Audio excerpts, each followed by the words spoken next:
we've got the coffee. Everything is set up. I'm wandering over to the desk. I am sitting in the world's squeakiest chair. Squeaky chair. Here we go. Oh, yeah. And we are ready to rock. Wait, I'm still fixing the squeaky chair. There. We are ready to rock and roll. And for those of you who aren't watching the video, that sound is me chopping paper on the desk to get it in line. That's right. This podcast is being brought to you with me reading off of an actual paper script. Yeah, I'm doing things a little different. We'll get to that in a second. Hey, everybody.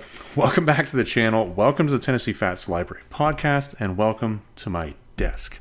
Welcome to the fourth episode of the Tennessee Fats Library podcast, where today we're going to be covering another novel.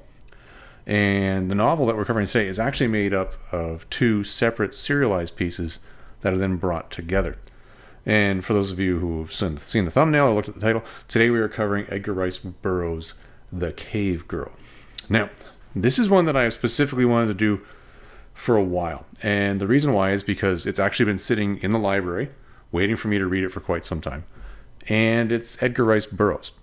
And I've wanted to cover Edgar Rice Burroughs on one of these podcasts for a long time. So this one kind of jumped the queue a little bit. Now, administratively, I'll tell you this right now. What you're going to notice on this one, for those of you who are watching this on YouTube, is that I'm done with trying to read off of a script off of a laptop that's sitting in front of the camera.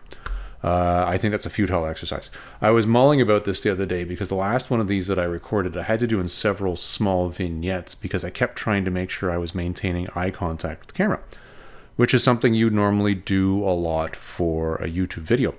But then I thought about it, and I thought, but the point of these is that they're podcasts. Yes, I'm publishing them on YouTube, but really the goal here is that these are being listened to, not watched. So what difference does it make whether I'm looking at the camera? So to do something entirely different, and actually I think it's more of a sign of my age, is I actually took my written notes and I printed them off, and I'm actually going to be reading off of paper today. Kind of shocking. We'll see how this goes. We'll see if this actually flows differently or not, because I got a huge stack of paper here I got to read through. But I think that shouldn't be surprising because, well, it's the same amount we normally talk about. Okay. All right, so that's that piece of administration done. I also have my cup of coffee over there. So as we go, because I'm going to try to get this thing done in one take, if we need to do a sipping break, because coffee equal good, we'll do that. Also, today is the first one of these podcasts I'm using this fancy new mic with. I found one of the things that was happening previously was because I have this on a boom arm. Every time my elbows were hitting the desk that I literally record at, I was getting a vibration through the old mic. So I had to get one that was in a, what is this thing called? A shock mount. So, and I even put the little fuzzy thing on it to make sure that I don't breathe on it. It makes some sort of crazy feedback noise as we're going. And it stops weaponized halitosis from hitting you who are listening to this. Because I'm sure halitosis can probably transmit through, electronic media, especially after you have coffee. One of the main drawbacks of coffee. Okay, now, another piece of administration we're talking to right now. Before we start, I want to acknowledge that there was a large space of time between the recording and the release of episode 3, where we covered Mexican Gothic, and this one. Really what happened was, after I finished that last one, two rather large non-fiction pieces arrived in the Tennessee Fats Library that I needed to get through really quickly. And this is a nerd thing about me. I was looking at the world around me. I had some questions about what was happening and why certain things were happening with regards to it. And I couldn't get an answer online anywhere as to why this was occurring. And I actually think it's because nobody actually knows the answer to the questions that I was having. So I went back and I bought two rather large textbook type books. And I had to read through those fairly quickly. The result of that is, as you know, I'm a rather slow reader. Time was lost. It's funny because reading The Cave Girl, this little book right here, I actually got through this very quickly. This is a wonderful read. But unfortunately, the result was I didn't have time to sit down and make my notes on this for quite some time because I was bogged down in those other two books. To avoid any sort of stress for you, dear reader or listener, don't worry, I am not going to be making a podcast episode about that incredibly boring topic. It's a topic that was of interest to me, but it's kind of a dead topic, so we're not going to worry about that. Let's move on from there. Okay, so as I mentioned earlier, today we're covering The Cave Girl by Edgar Rice Burroughs. The copy that I have here is actually the third Ace printing, which came from March of 1973. This novel is actually older than me, which is funny. I'm not used to paperbacks actually standing up as well as they do over that kind of time because, we're talking decades and decades here. But good on it. Now, I mention that because there's some administration around this story. This novel is actually made up of 2 separate small serialized stories that came out under separate titles. The first one is called The Cave Girl, which was published between February of 1913 to September of 1913 in 4 separate issues of the All Story Pulp magazine. And 4 issues away it went. The second part of this was called The Cave Man, which was published in All Story Weekly between 1914 and 1917. So the first one was published in 4 issues of basically what was going to be a quarterly or a monthly thing over a 1-year period. The second one was published in, I don't know how many particular volumes, but it took them 3 years to do. Weird. First time this was collected into a novel, though, was in August of 1949.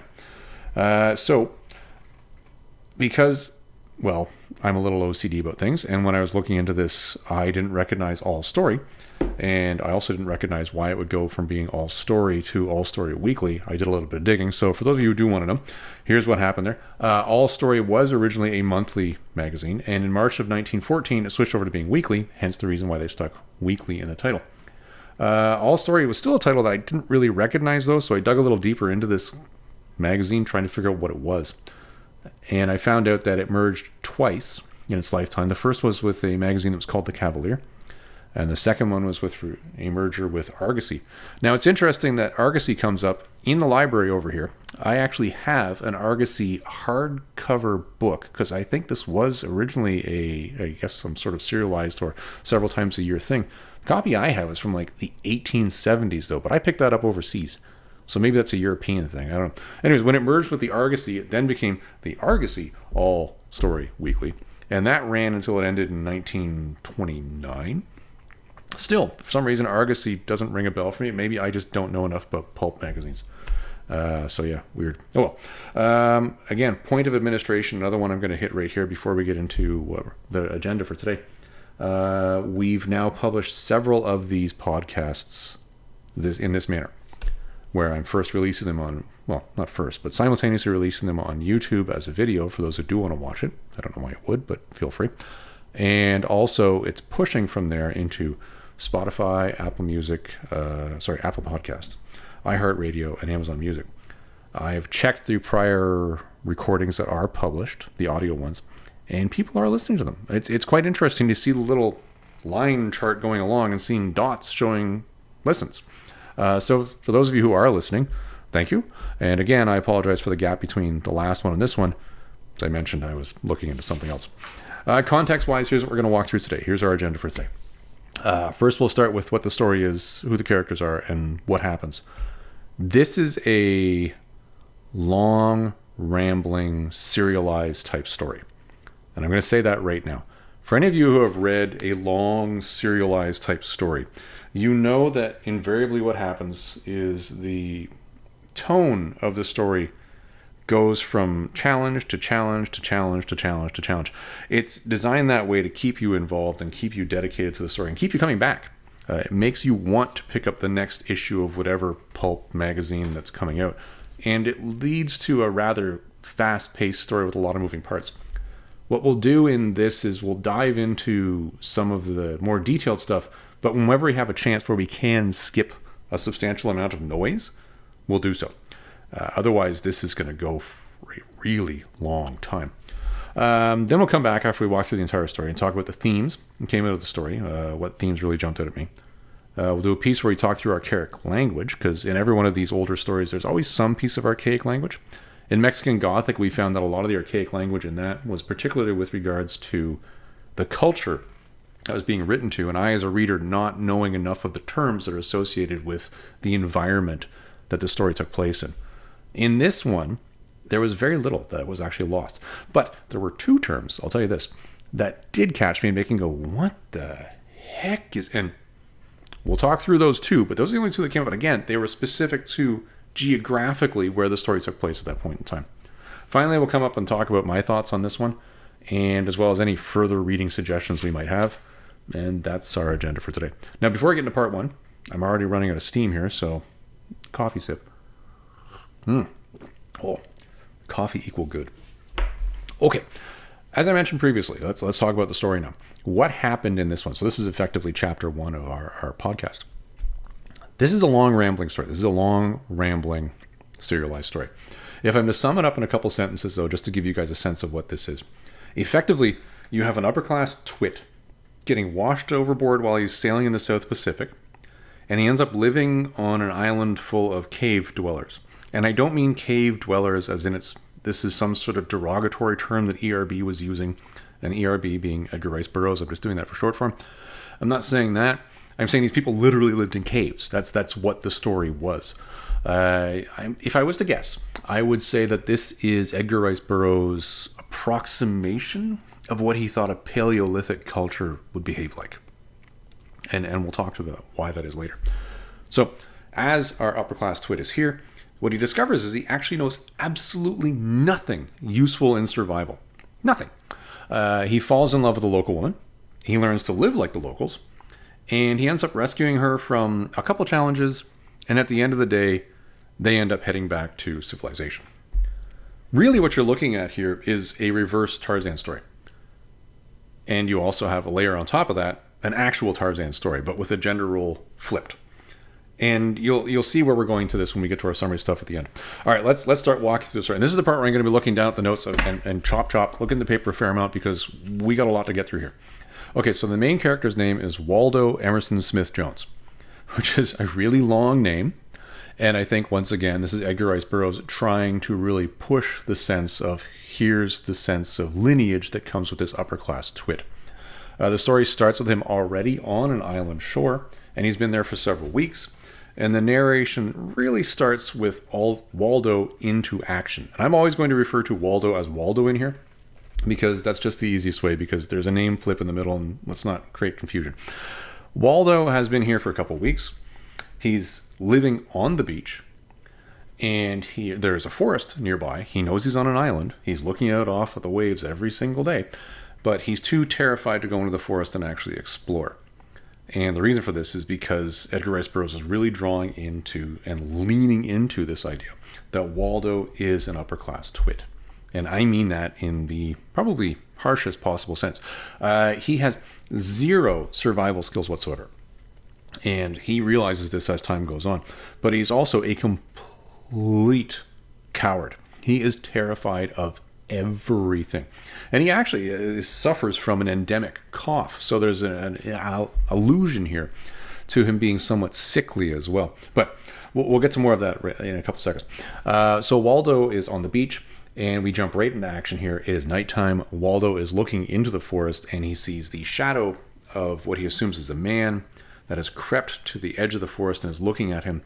And he is hunched down as far away from the forest as he could possibly be without being in the ocean itself and trying to hide. He is terrified of whatever this shape is. And this is his third week that he's been stuck on the island, and this thing has now come to visit 4 times in the evening. And it really makes you wonder at this point in time, how could he have possibly survived 3 weeks of sitting on a beach in the blazing sun all day and really just being terrified all night? But somehow he has. And we start to get information at this point in time where ERB is really drawing out how much of a twit and how useless Waldo is by starting to get into the physical description of him and how he got here. We learn that he's 21 years old. He has absolutely no muscle on him whatsoever. He's a taller guy, but he's just an absolute rake. And he's got this endemic cough. This comes out right at the bat. And because of this, he was sent on doctor's orders. Hey, why don't you go travel? Because, that's just a common thing. You have an endemic cough, you're sickly. Why not go travel? Travel the world. We don't know what the cause is, but hey, just go travel, because that solves everything. Anyways, he's on a steamer in the South Pacific, and he is washed overboard and then comes to on this island. Now, again, we're glossing here. What sort of situation would lead to him being on the deck of a steamer where he could be washed overboard? And how is it the guy can't swim, yet somehow he makes it from a steamer onto the shore of this island? I don't know. These things just don't make sense. We get the sense that it's a large swell, but freak wave, one of those super waves, I don't know, who knows. Anyways, as he's on the beach and he is terrified, and you've done this reflection back on this is how weak and useless he is, because he come from his prim and proper family with his prim and proper mother and his former sea captain father in Black Bay, Boston. Black Bay, Boston comes up a couple times. He's still crouching, and you get back to, oh, this is a bad situation. There's a shape over there. Well, he continues to watch this shape of the man in the distance while literally tears are rolling down his eyes, cheeks, because he is so terrified of what is going to potentially happen. And he's staying as far away as possible while he's freezing to death on the beach, staying as far away from the forest as possible because he wants to stay away from whatever might be up there. We start getting a sense from Waldo's own thoughts here that he really is already starting to lose it. 3 weeks has passed. We're just in the first chapter, and we're getting a very good depiction of him as a person. Anyways, he lays low and he waits. The shape eventually leaves, and really, during the whole time, all he's thinking about is the sheer horror that is, I could be attacked. And after it leaves, he finally realizes, oh, I seem to be okay, and then he just passes into unconsciousness because he's been awake all night staring at this shape. And that's it. There was your moment of heightened tension. But again, I come back to, I don't know how this character could have survived at this point in time. 3 weeks of just this. But then again, that could be why we were seeing the allusion to the fact that maybe his mind is just going. The next day, he does sit all day watching for some sort of rescue ship. Nothing comes. The night comes and he's trying desperately not to look at the forest. He's like, if I don't look at you, you're not real. Kind of like bury your head in the sand, right? I don't need to pay attention to this. And he finally can't take it anymore. Turns around and lo and behold, the sheep is there. The shape is there. Yeah, this is where he does crack, and he just can't take this anymore. And it's kind of funny because you have him suddenly snapping, and this is the first step of him sort of adapting to the environment around him. But it's also the point where you see him mentally losing his mind, where he says in one final moment, I can't take this anymore. I'm better off dying instantly in some sort of attack, as opposed to, having another one of these frozen nights on the beach in absolute terror. And he just shrieks. And it's interesting that Edgar Rice Burroughs uses that word, shrieks, because it's not yell, it's not battle cry, it's not anything. And the description is clearly that this is a shriek of absolute terror.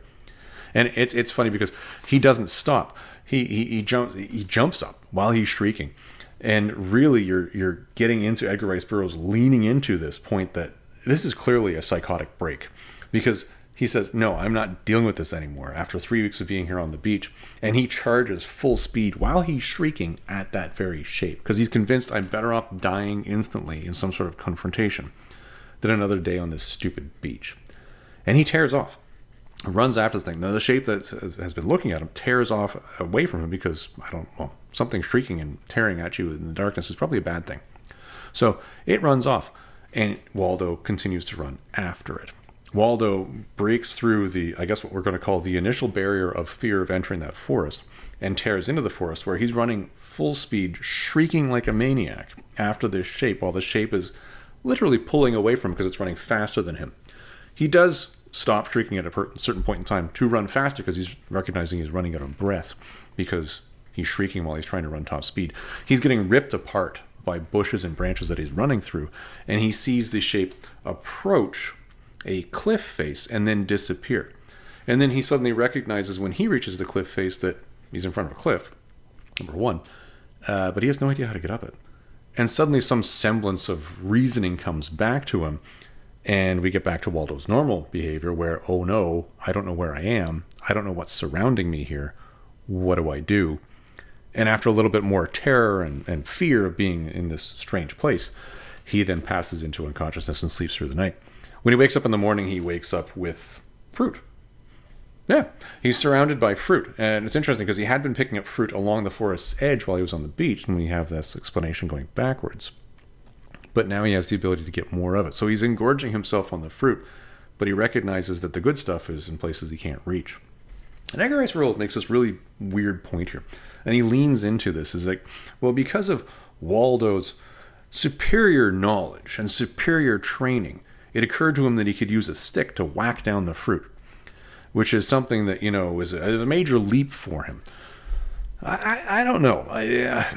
This is the first one where I'm like, are we really playing too much into him being an intellectual twit thing? I think a normal person would have figured that they could use a stick to whack a fruit down from a tree. But anyway, they make a big deal about this. Waldo is quite happy with the fact that he's got this stick. And he then says, okay, I'm going to keep this stick because now you now recognize that physically I can do something. But at the same time, he's also getting a little bit of swagger because he's now thinking back reasonably and saying, wait, that shape last night ran away from me. Am I actually pretty tough? Are things actually afraid of me? And it's one of these moments where suddenly you see him starting to get more of a sense of self-worth with what's occurring around him. But I don't know. It's really difficult to describe. Cole's notes, that's the Waldo introduction. That's really what happens here and gives you a sense of who this guy is and what he's doing. And really why he's where he is. But the whole point here was that Edgar Rice Burroughs was really drilling down into this person is phenomenally weak. This person is somebody you should pity.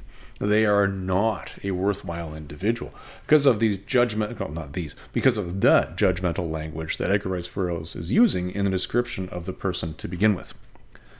Anyways, after he figures out this whole thing about the fruit and the stick, he ends up going up the cliff. At the top of the cliff, he finds there's another forest. He goes through the forest and finds that when he reaches the edge of the forest, there's a clearing. Across the clearing, he can see that there's another cliff, because this is a whole island made out of cliffs. And in that, there's a series of honeycombed holes within it. And as he's looking at these honeycombed holes, he recognizes, oh, there's some vestige of human intelligence to this. These were some of them man-made. And you can also see little ladders and things that are between them. The ladders just being really twigs and foliage, but an ability to climb around them. And he decides to approach this. And as he's wandering towards it, he suddenly notices a large, brooding, caveman-like shape coming out of the woods, basically close by where he came out of, as well as several others. And he's not going to deal with this issue. He takes off. He runs for the caves. And while he's running for the caves, the brutes come after him. When he runs to the caves, he ends up climbing up and reaches a certain level where he decides, okay, well, I'm on a ledge. And at this point in time, he's thinking to himself, I can go into this cave that's right beside me. I can continue to climb upwards, or I can stay and fight. And just like we had that initial break in his personality where he shrieked and ran into the woods, he stays and fights.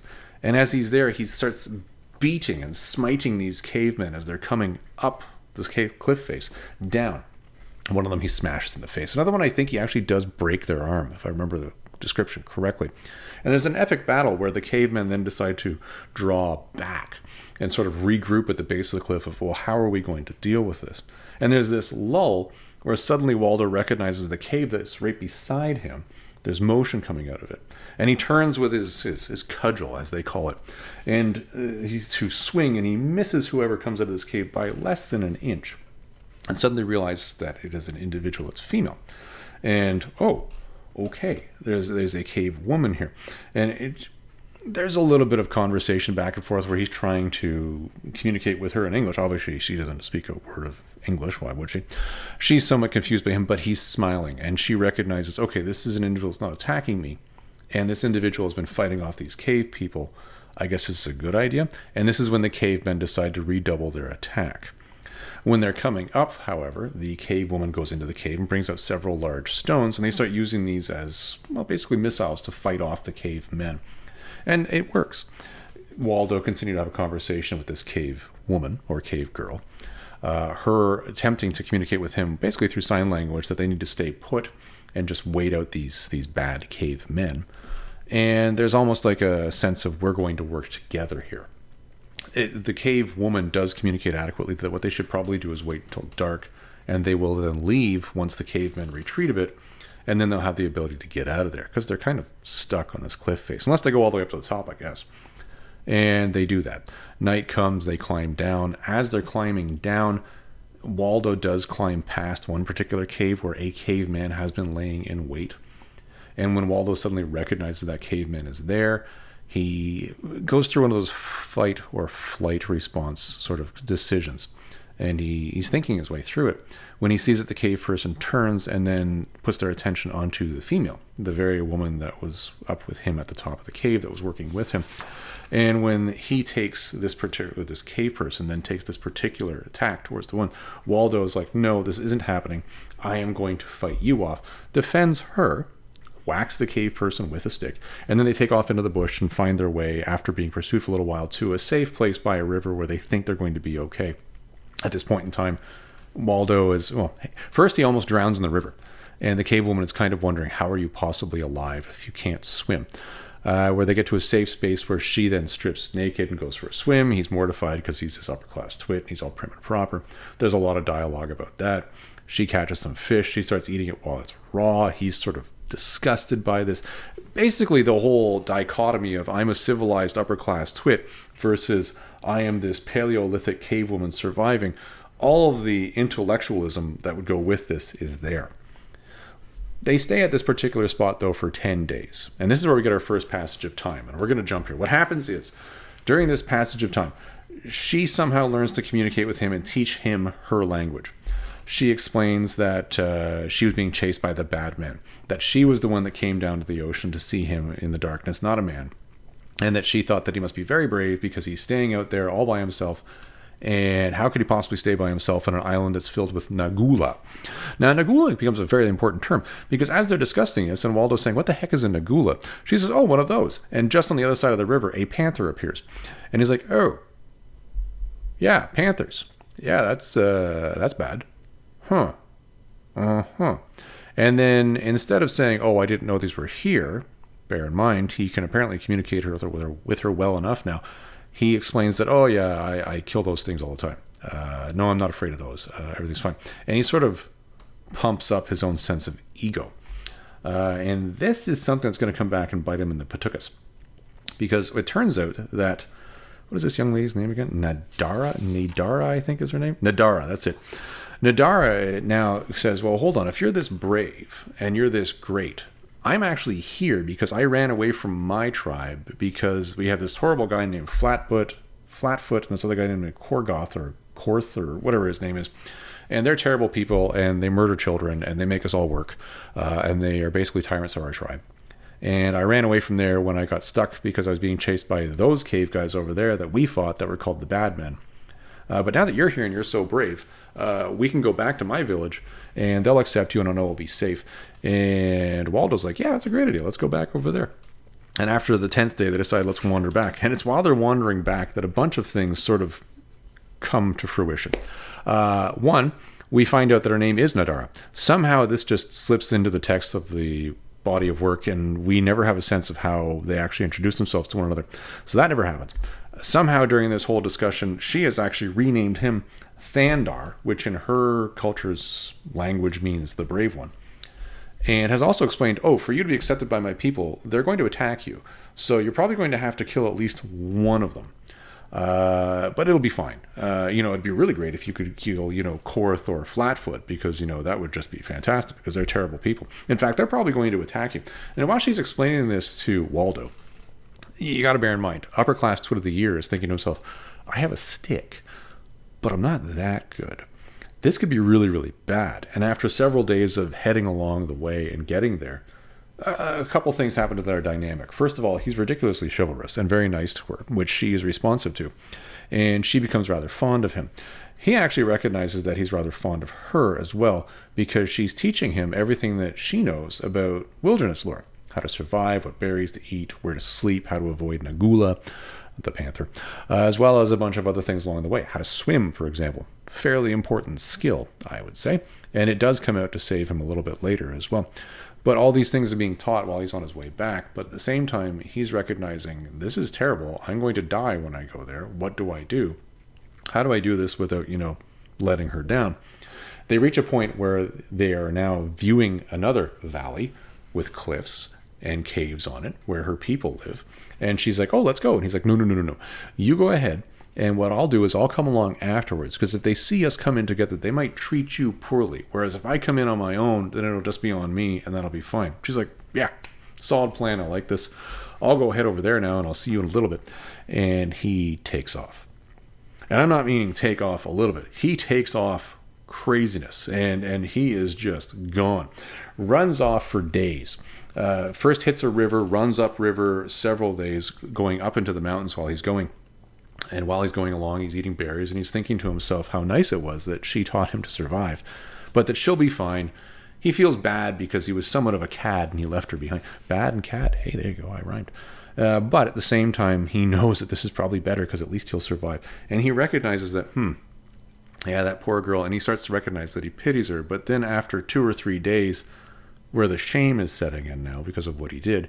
He recognizes that pity wasn't quite the right word, that in fact he was actually quite fond of her, and there was actually more of an affection there than pity, which is kind of crappy.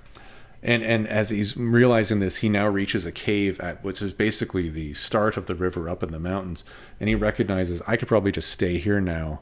I have a new plan. And then we get another major passage of time. This passage of time is a very interesting one, though, because in this one, you have 6 months go by.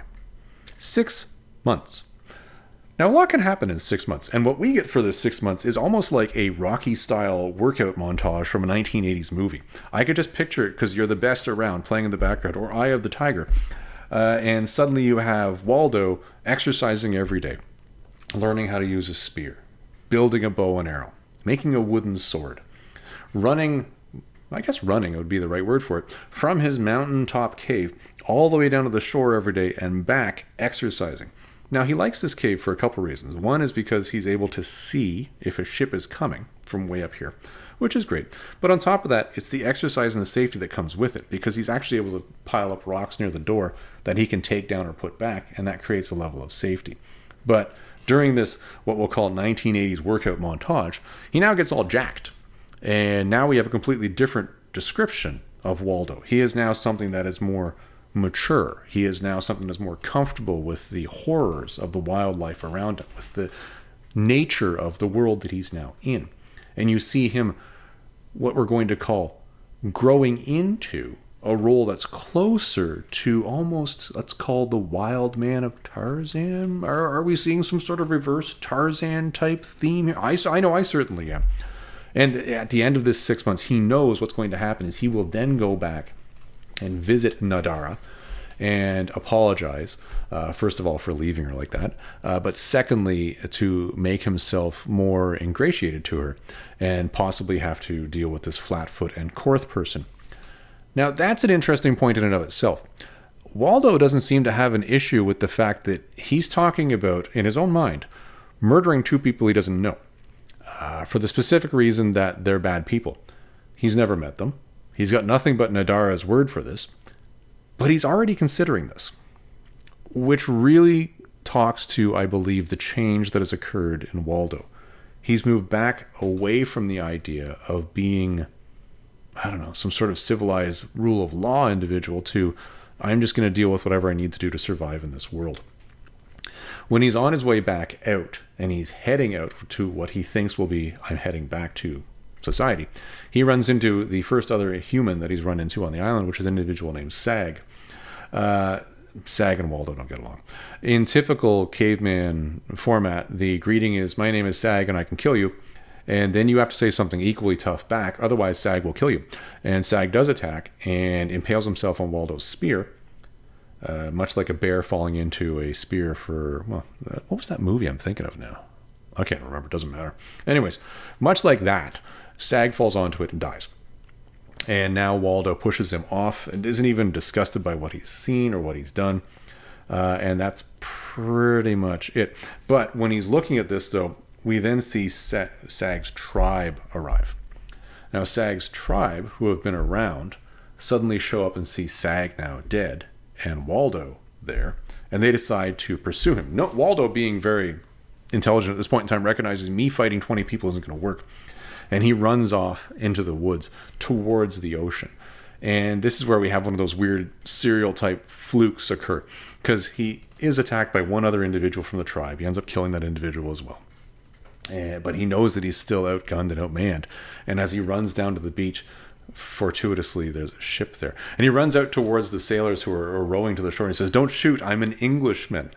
And I love that line, don't shoot, I'm an Englishman, because apparently that just makes you invulnerable to being shot. I don't know. And he talks to the sailors as the tribe of cavemen come tearing out, and he says, you're probably gonna have to shoot at them to get them to back off. And lo and behold, they do. They shoot in the air, the cave people run away. And then there's a whole conversation where Waldo explains to this steaming ship, listen, I'm stuck here. And they said, well, congratulations, we're taking you back. And Waldo thinks about it for a second, and then he remembers Nadara, and he says, no, I'll stay here, thanks, I'm fine. Because don't forget, he's had this Rocky-style montage, and he's now jacked. So this just makes sense. Why wouldn't you stay on a deserted island? And it's funny because the ship even says to him, listen, nobody's been here since Captain Cook came here, for crying out loud. Nobody's going to come by for forever. You don't want to stick around. And his response is, no, it's all good. Just give me some tobacco. I don't know why he wanted chewing tobacco, but apparently he did. And give me a razor. Also don't know why he wanted a razor, because he never uses that, ever. I don't understand why these were the two things. I don't know. Maybe this is just a sign of him being tougher. I don't know. And as he's wandering back into and he also wrote a note to his mother. That's right. He wrote a note to his mother saying, I'm fine, living in fancy civilization, all good. Love, Waldo. Once I deal with things here, I will catch the next steamer back. Catch you later. And then he goes wandering back up to his cave. Now, when he's wandering back up to his cave, this is where he gets his second major trial of maturity, of how do you do and how do you survive in this Paleolithic world that you're surrounded with here, Waldo, as he's meandering on back, recognizing that he is exhausted. Nagula. Yeah, he's pretty tired. Things are not going well. He's already had a battle. He's run into a ship. He's killed a couple people. He's pretty tired. And Nagula's not backing down. Nagula is got the high ground. It's above him on his way back to his cave. He tries to scare it off. It's not backing off. And it attacks. And just like with Sag, Nagula ends up impaling himself on his spear during the attack. Scratches him a little bit more. They fall for a while. They're unconscious. And he wakes up and, oh, that's terrible. Climbs back up to his cave and then rests for 3 days just to get better. And then skins Nagula, tans the hide. I don't know how he knows how to tan the hide either. That's pretty weird. And then turns it into a robe. And then with that and all of his stuff says, I have now matured enough. I am now ready to go back and see Nadara and then deal with all the stuff. And finally, I'm going to take down this Flatfoot and Korth and everything will be fine. And that's pretty much how we get this Rocky style change. So then we cut back now. Waldo is on his way back now and he goes to the caves where Nadara and her tribe are from and nobody's there. It's abandoned. He knows this is the spot where he had run away from, but they've obviously moved on. And he searches around for a little while and he runs into another individual. And this individual, again, same thing. My name is blank and I can kill you. And he's like, well, my name's Thandar, which means the brave one, bear in mind, and I can kill you. But I don't have any issues with you, so back off. And the guy's like, well, no, I could still kill you. And then he looks at his Nagula, and this is where the Nagula comes in. It's so important. Looks at his Nagula pelt and says, oh, that's a pretty nice pelt you got there. And that isn't even some sort of sickly one that you got off of an old dead one. That's at full health. That's how did you kill that? And he's like, oh, well, it attacked me from the high ground. And I stabbed at it. And look at how tough I am. And guy's like, whoa, okay. I'm not messing with you. And this is where we really get a sense of what sort of prowess is inferred with Waldo because of this somewhat lucky kill of Nagula. I'm going to call it a lucky kill because it really was lucky. I mean, 2 things in one day, impaling themselves in your spear. Come on. Anyway, he asks the guy, he says, hey, listen, I'm looking for Nadara, and I'm looking for Korth and Flatfoot. And the guy says, well, what do you want with Korth and Flatfoot? And he's like, well, that's my business. And Nadara, I owe her a duty of care. And the guy says, well, I don't know if I have any allegiance to Korth and Flatfoot. They are over there. Go that way. And Waldo follows that direction to a certain point. And then it occurs to him, wait a minute. That guy could have been lying to me. He was somewhat shifty. And he doubles back to see the guy now tearing off at top speed in the opposite direction. And he follows, and he follows, and he follows, and he follows. And he comes down to find, oh, look, here's a guy, and there's Nadara, and there's an old guy. And Nadara and the old guy are being manhandled by this guy, and who we later find out is Korth. Well, when Waldo sees that Nadara is being attacked, Waldo goes in for the kill. Very much because he freaks. And this is something that we find that's a common theme. It happens time and time again with Waldo. Every time he sees Nadara in trouble, he loses all this intellectualism that he's thought of learning how to use a spear and a bow and arrow and a wooden pokey sword. And he freaks and turns into a monster and goes to kill things with his bare hands. He and Korth get into quite a battle. At the end of the day, he and Korth are strangling one another, and they're just about to go down and finish this, and Nadara picks up a rock because she's now recognized Waldo for who he is. And Waldo's looking over saying, I hope she's planning on hitting Korth with that, because if she hits me with this is going to go poorly, as he and Korth are choking one another out, because apparently the easiest way to kill everybody is to just strangle them. And she throws the rock and hits Waldo in the head, and Waldo passes out. And at this point in time, old man with Nadara has some dialogue and says, I'm your father. This is what we find out. Old man is Nadara's father. You need to run away right now. Otherwise, Korth, or when he gets back up, or this other guy, or Flatfoot are going to come and get you. They're going to have their way with you because you're obviously the most attractive woman in the entire tribe. So run away, and I will go back. Don't worry about it. Everything's fine. The old man returns to his tribe because Waldo... Well, we'll get back to the Waldo thing in a second. The old man returns to his tribe where Flatfoot says, where's Korth? Where's Nadara? And he says, oh, well, this tall blonde guy killed Korth and then took Nadara for his own. And I don't know where they went. But it was over there. And Flatfoot's like, no, that Korth was going to take Nadara for his own, and I hate that Korth guy, even though he's my underling. And I'm going to go and I'm going to find Nadara myself because I want her for myself. And that's just the way it is. So off he goes, and he basically leaves his own tribe while he goes off to deal with this Nadara issue. So that is Nadara's tribe now being left without these tyrant leaders. Waldo then wakes up to recognize that Korth is lying beside him, and as he looks down, he's somewhat... what would be the word I would use?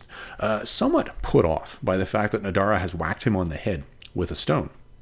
He's not happy about that. He's thinking, well, I can understand why she's angry with me. I can kind of get that.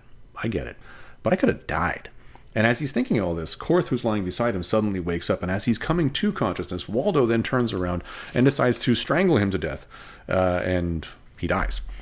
At this point in time, Waldo gets up and says, well, I guess I better find out what's going on here. Let's head back to, I guess, the tracks that are here, because there's a couple tracks. I'll follow these, and maybe they'll lead me to Nadara's tribe. Leaving Korth lying dead where he is. He does find the tribe. The tribe comes out and gives him the same line as ever. I'm blank. We could kill you. No, I'm Thandar. I could kill you. Check out my fancy pelt. Old guy comes and says, no, I know you. And then they have this long conversation where the father says, oh, Flatfoot went out to get her. But you must be this Thandar guy. Let's go and rescue her together. Because, Flatfoot, when he gets her, it's going to be bad news bears. And it's funny because there's this long tirade with the old man repeatedly here. And you can tell Waldo was losing his patience with this because the old guy kept saying, well, I used to be the best hunter in my tribe and I used to be able to go so fast. And as they're making their way along, this comes up repeatedly. And Waldo's like, yes, old man, shut up. Let's just continue moving along. But it's a thing. And this clearly happens.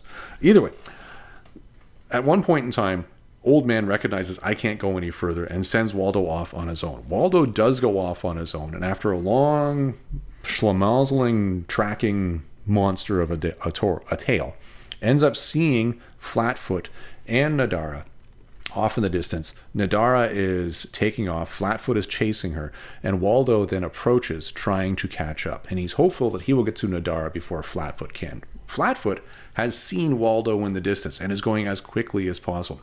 Flatfoot does capture Nadara, kind of tells her, hey, listen, you need to be really, really quiet. And we'll get out of here. But Waldo does catch up. There's a conflagration. Waldo does end up killing Flatfoot. And this time he does be a little bit more intelligent about it. He does use his actual weapons. He throws the spear initially, which injures Flatfoot. He, pokes him with his little sword thing. And then they get into an eventual fight. But at the end of this, he dies. Nadara is somewhat happy to see Waldo, but won't admit anything. Waldo is saying, well, we're 3 days from your tribe. I'll escort you back, because Nadara, bear in mind, is still very angry that Waldo had abandoned her. So they're wandering back because Waldo says, no, I will definitely make sure you get back. Oh, and by the way, here's a pouch of some swag that your father told me to give you in case I did run into you, because he was worried that, he might not get this to you, and it is your stuff. And she's like, oh, it's a bunch of junk that belonged to my mother. Don't worry about it. And then as they're wandering and they have their time going back, Nadara starts to soften a little bit and starts to ask the question, well, what will you do after I get back? And then Waldo's like, well, this is where I'm probably going to, get out of here. I'm going to get on a ship and I'm going to leave. And she's like, And then she tells the story of, a ship. I know what ships are because, my father had this. And then they have a whole conversation about how she actually was rescued from a ship or had seen a ship once.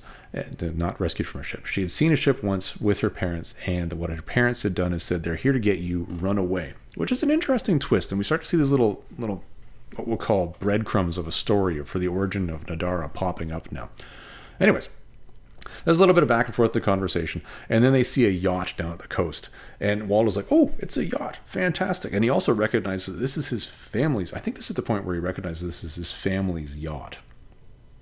Yeah, I believe this is that point in time, because this comes up a couple times. And Nadara starts to cry, and Waldo says, why are you crying? And she sort of says, well, I don't care, you can go ahead and leave. And this is where you see Waldo now just taking action.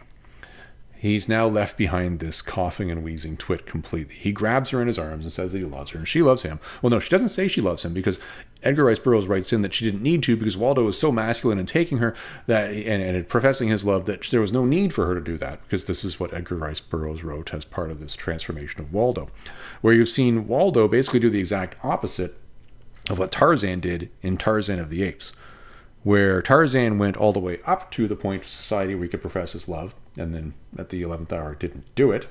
Jerk. Well, no, he did do it, but then they didn't do anything about it. In this case, Waldo's doing the exact opposite. He's regressed to her level of civilization, and I'm saying regressed because that's what Edgar Rice Burroughs was clearly writing when he wrote it this way, to the point where he can profess his love. Yeah, anyways. They see the ship, and Waldo professes his love, and he thinks, well, you can come back to civilization with me, and everything will be fine, because why would you go back to your own people? You've got your little swag of stuff. Here, I've got my stuff, let's go. And then there's this weird moment where Edgar Rice Burroughs writes in this sort of moment of jealousy, of greed, where Waldo suddenly pictures Nadara dealing with the Aravis and the other individuals in the civilized world that he lives in. And he says, no, we won't go back. We'll run off to the cave together, and that'll be it. And this is basically it. That's really where you see the end of the whole story of Waldo and Nadara in The Cave Girl. But there is another piece that's thrown in here that Edgar Rice Burroughs specifically wrote in, because this is a serial. Bear in mind, you got to throw in something to keep people attached. The guys on the ship come to the shore, and as they look around, they find this bag of items, and it turns out that Nadara had dropped her little bag of swag. And it's funny, because at this point in time, the captain looks at these things and says, oh, I know these. This is this royal family that disappeared all the way back in 18 blankety blank blank blank. And you're like, oh, wait, well, hold on. That belonged to her mother, but they belong to a royal family, or a piece of royalty, or at least of wealth, that disappeared in 18 blankety blank. Does that mean that she's... But don't forget, Waldo and Nadara, they're already gone. They've run up into the hoods. And that's effectively where part 1 ends. End of serial part 1, The Cave Girl. Now, I know I wanted to do this in one take. I think I'm going to take a break for 5 minutes, because I've been talking a lot. I'm going to get some coffee. It's right there. Drink some more. And then we'll come back and we'll get into The Cave Man. All right. Back for the retelling for part 2. For The Cave Man. Serial part... Squeaky chair. Serial part 2. Coffee. Already had a bunch, but I tell you, there's just never enough. Okay. So, part 2. So, let's talk about something that I'm going to throw in as a statement right now about part 1. The Cave Girl. The Cave Girl, which is the first part of this novel, effectively is the reverse Tarzan. And it even ends the exact same way as Tarzan of the Apes. There is a moment where somebody, a character, has made a major change from one culture to another culture at an adequate point where they can profess their love and they can suddenly be together. And there's even the additional twist of, hey, one of these people is ridiculously wealthy. And that's where you could end it. Now, bear in mind, in Tarzan, yes, we found out that Tarzan was phenomenally rich, but then he didn't close the deal. He did not close the deal at the end of Tarzan of the Apes. And I got to tell you, ABC, always be closing. How hard would it have been to say, no, I love you, you're going to be with me, because I got all the money. And no, he doesn't get my money, it's my money. I have so many issues with the end of Tarzan of the Apes. I have issues with issues. But either way, this effectively could be it. But in this one, the difference is Waldo does get the girl. And that's where we left The Cave Girl. Then we started into part 2, The Cave Man. Now, I'm also going to say this. Story number 1, The Cave Girl, is the story of Waldo moving to Nadara's society. to a Paleolithic society. The cave man, I don't know why it wouldn't have been the cave woman if it was, that doesn't matter. Semantics. I'm going to just call that turn of the century thinking. That's what we're going to go with there. The cave man is now the story of the other side of that relationship. It's the story of Nadara coming to Waldo's civilization. It's funny. The first one's named The Cave Girl, and it's about Waldo. The second one's called The Cave Man, and it's actually more about Nadara. Moot point. Okay. So this story starts off with a bit of a retcon, though. It's kind of funny. Remember I talked about this at the beginning, and I said the first story, which was The Cave Girl, was published in 1913. And then there was a gap. And then in 1914, you had The Cave Man. And then The Cave Man, even though it's a weekly magazine, is published over 3 years. I think there was some, what would be the word? Revision? Maybe some revision of some ideas around this overall story and the characters involved. And we see a little bit of this right off the bat in this retcon that opens The Cave Man. All right, so remember the last few pages of The Cave Girl. What happened was they decided, all right, no, I'm going to be jealous of you. We're going to run this way. Captain gets the thing. Everything's fine. The retcon here is that Waldo and Nadara have decided they are going to go with the ship. And they're heading their way down to the coast to get there. And that's a real change. This isn't I'm running up to my cave, it's I'm going down here. Now, what happens is when they go down here, they run into, quote unquote, the bad men. Now, the bad men are those individuals that chased Waldo way back in the beginning of the first encounter he had on that cliffside face where he first met Nadara. This is that tribe, the ones who live close to the ocean. And recognizing that this is a group of the bad men, and he's just him, they decide to, well, we're going to call it evade and avoid. And through the process of evading and avoiding, they are delayed enough that they cannot get to the ship. And the ship is gone, and Waldo is dismayed. And Nadara's kind of wondering, well, why are you so upset about this? And this is kind of interesting, because this really wouldn't have been a concern for Waldo at the end of the first story. But now we have a plot device that's thrown in here, and I'm going to start labeling this stuff and be somewhat critical right now. Some reason Waldo has now decided, even though he is in love with Nadara, and Nadara is the love of his life, and he will be with her forever, that he cannot be with her as spouse, like a spousal relationship, and I think you know what I mean with this, until they go back to civilization and they can be married under his own customs, i.e. he needs to take her to a church and get married. Now, this just makes zero sense to me, and I'm going to call this out right now. The whole point of the first story was Waldo moving to a Paleolithic society. There is no church in the Paleolithic society. As Waldo later discovers, there is in fact the opposite of any sort of form of a church, because he's looking into this later on. So why, you're literally talking about a guy that was completely okay with murdering 2 random people, and went even above and beyond that and murdered other people. Well, that was self-defense, but killed other people with no sense of compunction or qualms about it whatsoever. Now has an issue with stooping until he's married by the church. Yeah, just let that sink in for a second. Just a step back. Boop, boop. That's 3 steps back. Does this make sense? No, it doesn't. And this is the plot device that's really the entire theme. That is why the second book takes place. And I'm glad it's there, because it does provide a wonderful story about Nadara changing and then coming to Waldo's world, although I think it was somewhat kicking and screaming along the way. But it just... Plot device necessary to close the loop. I'm just going to call it that. Moving back. Okay, so this story actually moves really, really quickly.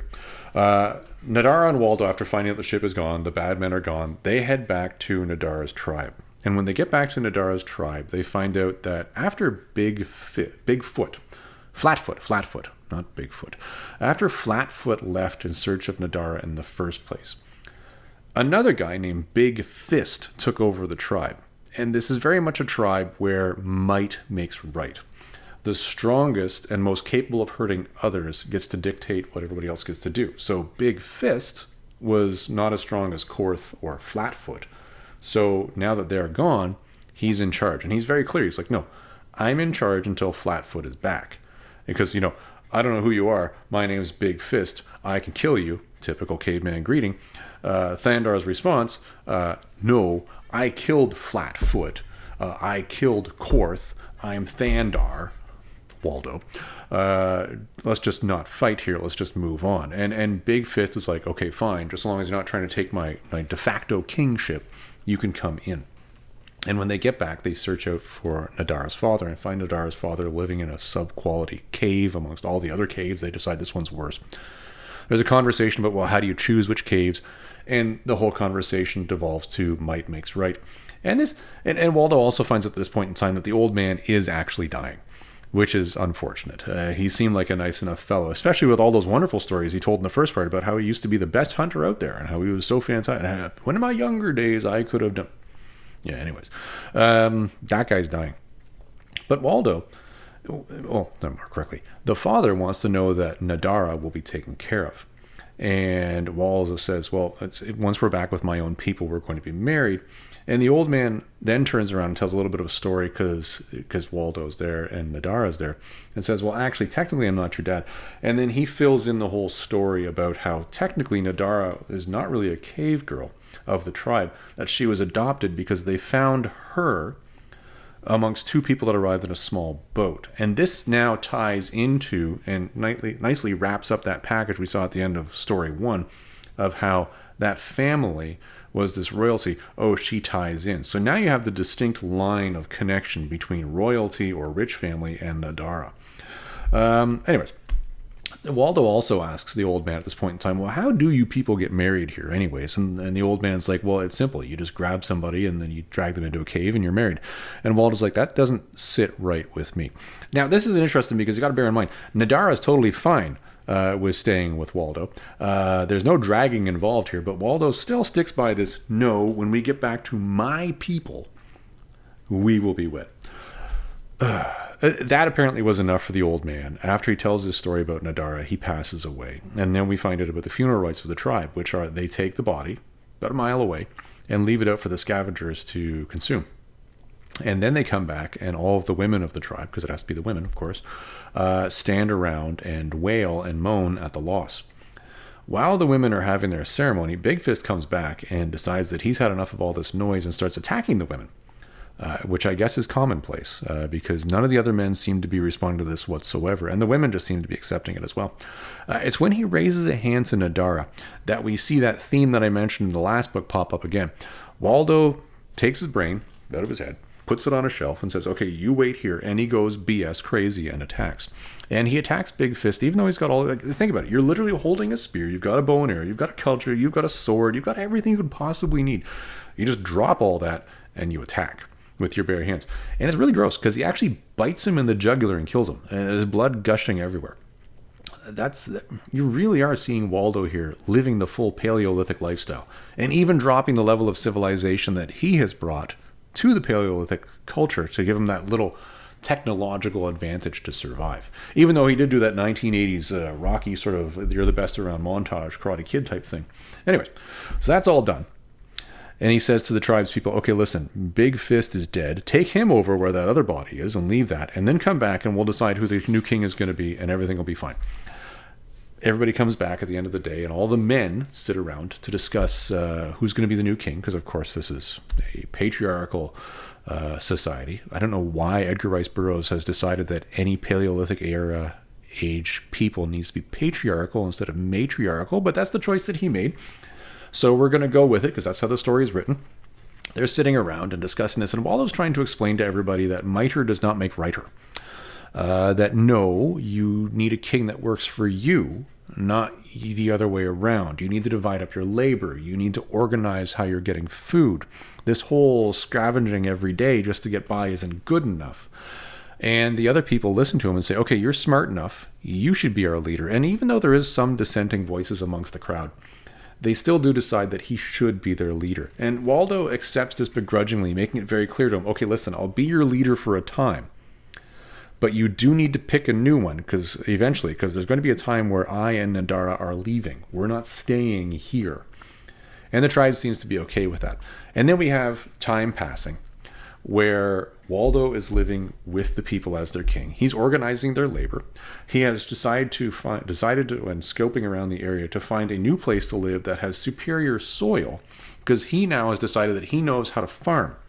I don't know where he got that from, but he knows how to farm, so he's going to lead them over to this other area where there is a cliff and caves where they'll be able to build wooden huts as well, and they will be able to farm in an enclosure around their caves, and they will be safe. And along this time, he's also teaching the men there how to use spears and bows and arrows, which is taking them beyond the point that they were at technologically to something that they can defend themselves better with. Now, that's the administration around the culture and around the people. With Nadara, though, things are going a little sour. Nadara cannot grasp why Waldo is not just living with her as her husband and wife. She's listening to Waldo as he's saying, no, I need to take you back and we need to get married according to the customs of my people. And she's hearing this, but at the same time, she is cooling towards him. I suspect what Edgar Rice Burroughs was trying to write in here was a sense that Nadara was starting to question whether Waldo was going to take off on her again. And here's why I think that. He already did. He did it once when they first met, and he has never really taken the time to adequately explain, beyond just, I needed to go off and get beefier to come back, and really walk through what he did and why he did it. And although Nadara has accepted them as a person and has accepted what's going on, I do get a sense that she's cooling because she's sort of getting tired of this line. She's seeing this as a slight. Why are you not just having me as your spouse? Valid question. Amongst her own people, that would be the norm. And this is where Nadara is starting to being dragged out of her Paleolithic lifestyle into Waldo's world, where previously Waldo was going the other direction. And a bunch of things happen here. Waldo is teaching her English. Waldo is spending a fair amount of time explaining to her effectively how the culture works, about the rest of the world. But bear in mind, one of the things that I believe he did explain to Nadara, though, was that ships come here very infrequently. Because he knows this. That last ship that popped up was the first one since Captain Cook. And her parents' boat floating over here before she was born, not quite so cool. So these things are not that common. Anyways, during this whole point in time, while all of this is occurring between Nadara and Waldo and the people, the bad men, led by Thurg, and I'm saying Third here because Thurg deserves a name. I know I've skipped most names for most of these cave people. Thurg deserves a name because there's something to this guy. They have rediscovered where Nadara and Waldo and the tribe live. And although they have discovered it, initially they decide they will take no action. Fine. That night, we get the second theme in this book, the second major issue that was basically, as far as I'm concerned, another plot device. Earthquakes. Earthquakes, which never happened at all in the first book, where you had more than 6 months pass, are suddenly now prevalent enough that they become the major issue that kills this island. So while they're there, the ground shakes, and Nadara explains that this is an elder god that's sleeping under the ground, and, they're going to wake up, and Waldo sort of heckles us. It's an earthquake. Everything's going to be fine. Don't worry about it. Move on. This is going to come back to haunt them a lot. Because the funny thing about earthquakes, they shake the ground. And when you live in a cliff, you're living surrounded by ground. Yeah, there's foreshadowing there. All right, anyways, the next day after this whole earthquake thing and is done, this conversation, and Nadara has slept out the night, and she's, again, cooling towards Waldo, and Waldo is just, everything's fine, doopy-doopy-doo, and doing his own thing. The bad men do attack. And the bad men attack in a way that I guess is the norm. I guess what's happened normally with this tribe is when the bad men do attack, they basically attack up, they grab as many women and children as they can, killing some along the way. I believe they take some back with them, and the illusion is that they practice cannibalism and that these people are eaten. And the bad men, led by Thurg, are having a very good attack. They're thinking everything's going well. When they see the men of the tribe come charging out, led by Waldo, and they're thinking, fantastic, these people are weaklings, this is going to be great, we're going to get more people. But then what happens is the tribe, Nadara's tribe, stop and start shooting arrows at them. Something that Thurg and the bad men are not used to, and Thurg gets hit, and a lot of his tribe get hit, and he starts to see people around him dropping like flies. Ooh, this is bad. Thurg decides for the first time ever, oh poop, I'm scared, and runs away. So now you've had an earthquake, you've had Thurg attack, and you've had this whole issue where they've won, and you now get a heightened moment of happiness for the tribe where they decide to have a party around a fire. And you have Nadara do this dance, which is described in detail by Edgar Burroughs. You have Waldo do a dance, which is described in detail by Edgar Burroughs. And I believe this is probably something where we as the reader are supposed to see these two as being different than the rest of the tribe's people, because both of them have a dance that's materially different than the rest of the tribe's people. This actually leans back into something we also saw with the Dum Dum dance with the Marjani and Tarzan, but I'm not going to go down that road any further. Anyways, that night Thurg decides, no. I'm angry because he did watch some of this dancing, and he's pretty interested in this Nadara person. He decides he's going to sneak in and kidnap Nadara, which he does. And as he's running away with her, another earthquake hits, and this is a major one. The earthquake hits hard enough that Thurg is so terrified, he takes off at full speed, leaving Nadara in a clearing. While Nadara is in the clearing and the ground is still shaking, she's watching deer and literally nagulas, panthers, as pairs running past her with no interest in her because the earthquake is so bad. When she recovers and comes back to the tribe and she gets to the cliff isn't really there anymore. Remember I mentioned that foreshadowing thing about, living in caves and earthquakes? Yeah, that happened. The entire face of the cave has collapsed. Everybody's dead. Everybody. There's nobody left. And there's a description of her wandering through and seeing some people or bodies as she climbs up what's left of the cliff, and she decides, I'm going to kind of try to stay here, I guess. And she's mourning the loss of Waldo. Thurg returns and sees her and then sprints to attack. But then we have cutscene. Because that's enough talking about Waldo and Nadara for a time. Let's get back to the civilized world, which we did not discuss at all in book 1. Now let's talk about that. And we get back to a vignette of Waldo's parents, and we start to see a little bit of the background around them. And what's happened is as soon as they heard that Waldo was washed overboard, the father hired out a former retired sea captain to go out and check every darned island in the South Pacific to find Waldo. He might be out there. Go forth. And the captain has now returned. This is why the family's yacht was at the coast and was seen at the island when Waldo and Nadara ran towards it, or ran away from it, depending on where in this book you're in. So they have come back with this bag of remnants and said, this is the only thing that we found. And the mother, the prim and proper mother, says, oh, I remember this family. Yes, we hosted them many times. They were such good people, and that's basically it. But they're also recognizing that Waldo couldn't be found and that he is obviously dead. Everybody's somewhat distraught. And magically, while they're having this conversation, a messenger arrives delivering Waldo's note that he gave to the first steamer that says, hey, Mom, everything's fine, living with locals, everything's cool, we'll catch up later, see ya.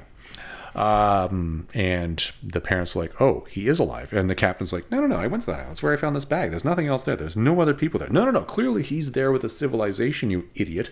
Why didn't you go far enough inland? Like, all right, well, I guess we're going back. And everybody says, no. All of us are going back.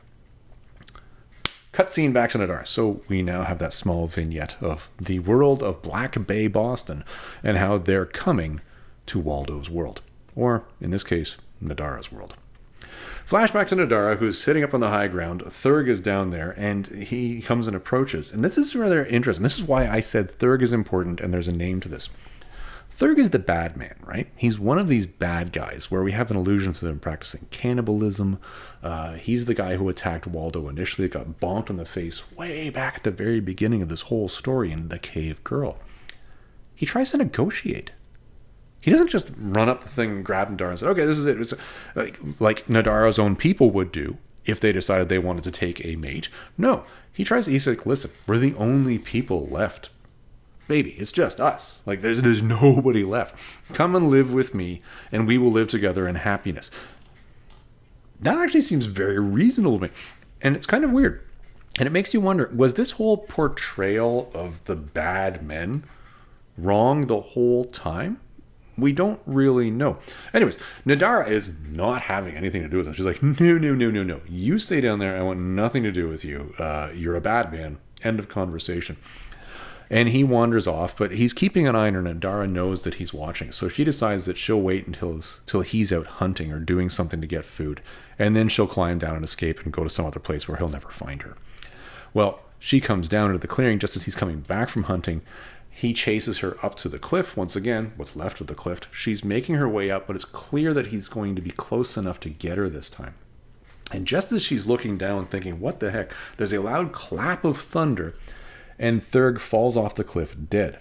And then a bunch of people dressed in modern attire approach the cliff and speak English to her. Bear in mind, she now speaks English. Well, what's happened is the parents have arrived. The ship has arrived. The second mate had a rifle, saw somebody chasing somebody else up a cliff, shot that person. They're dead. Thurg is now gone. The only reasonable Batman left on the island is gone. Such a waste. Anyways, and they can communicate with Nadara. Nadara is somewhat hesitant to this, but at the end of the day recognizes these people speak English. Waldo spoke English. Waldo was nice to me. These people must be nice to me. I guess I'll go with them. And she has a conversation with Waldo's father, who is on shore, and she explains to him how Waldo is dead, and he's dead with his people, and how he ruled the people, and that was the civilization. The father's very accepting of this, not so much the death of the son thing, but more so of, okay, I accept this is the news, and this is the reality of the situation, and that's horrible, and I'm so sad to hear it. Come home and live with me as my daughter. If my son loved you, I will love you. End of conversation. Gets back to the ship.